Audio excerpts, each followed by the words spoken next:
In the very heart of Mecca, just a short walk from the Kaaba itself, there's a mosque with a name that just makes you stop and think. Masjid al-Jinn, the Mosque of the Jinn. Now, this isn't just any old building. It's the actual site of an incredible event, a story that's documented right in the Quran. The whole story behind this mosque really boils down to this one fascinating question. Could this actually be a place where our world, the seen world, and an unseen world literally met? Well, according to the sources, the answer is a definite yes. And look, this isn't some far-off, legendary place. We're talking about a spot that is woven right into the fabric of Mecca, only about a kilometer away from the Grand Mosque. Thousands upon thousands of pilgrims walk right past it every day. And honestly, a lot of them probably have no idea about the incredible story it holds. Okay, so to really get the story of this mosque, we first have to talk about who or what the jinn are.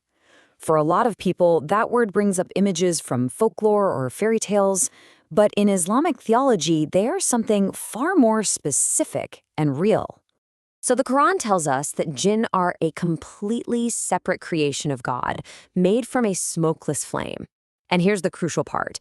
Just like us, they have free will. They can choose to do good or to do evil, and because of that, they're also held accountable for their choices. It's a core part of the Islamic worldview, this idea that reality is bigger than what we can see, and that accountability to God isn't just for humans. Right, so we really need to push aside that pop culture image of a genie popping out of a bottle. That's not it at all. The Islamic understanding is of this complex, parallel society of beings who, just like humanity, can be believers or non-believers. They can be good or they can be bad. And all of this brings us right to the incredible story that gives this mosque its name.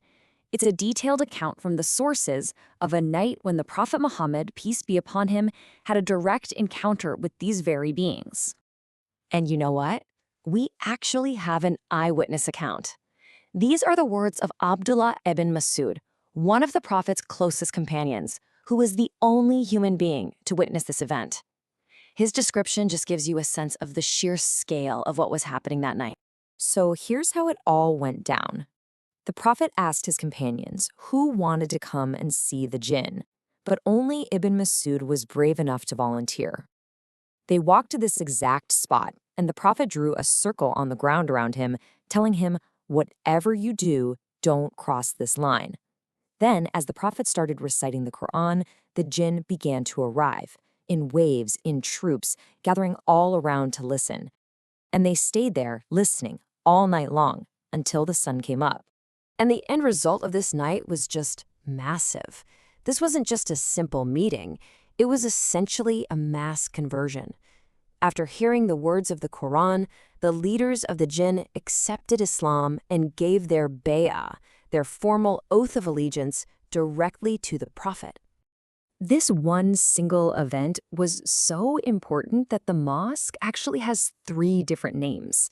It's called Masjid al-Jinn, obviously because of the encounter. It's also known as Masjid al-Bay'ah for the oath of allegiance they gave. And later on, it got the name Masjid al-Haras, the Mosque of the Guard, because the city guards in Mecca used to use it as a kind of checkpoint. So that's the spiritual origin story.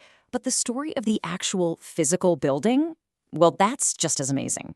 It involves it completely disappearing and then being rediscovered in the most surprising way. The mosque's history is pretty dramatic. It was first built around the year 1700. But not long after, huge floods hit Mecca and the entire building was literally buried under mud and sand. It just vanished. It wasn't until 1714 that a search party finally found it again, leading to its eventual reconstruction. And the building we see today was finished in the year 2000. And get this, when they were excavating, they found the original prayer niche, the mihrab, perfectly preserved. And it was 3 meters, about 10 feet below the modern ground level. Incredible. So, all of this history brings us to the mosque's role today. I mean, it's not just some historical landmark you look at from a distance. It is an active, living, breathing part of the spiritual heart of Mecca. So if we just quickly recap the key facts, it's got these other names, the Guard and Allegiance Mosque. It's right in the Al Ghaza district. The key event was the Jinn embracing Islam, and its location next to other major sites is super important. Today, the mosque acts as this major junction point for pilgrims moving around the city. And because it's right next to the famous Janat al-Muwalla cemetery, it's a very common meeting spot for funeral processions on their way to the burial. And that proximity, I mean, wow. We're talking about Jannat al-Mu'alla, the place where some of the most beloved figures in Islamic history are buried.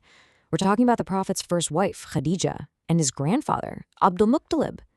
This mosque stands in truly blessed company.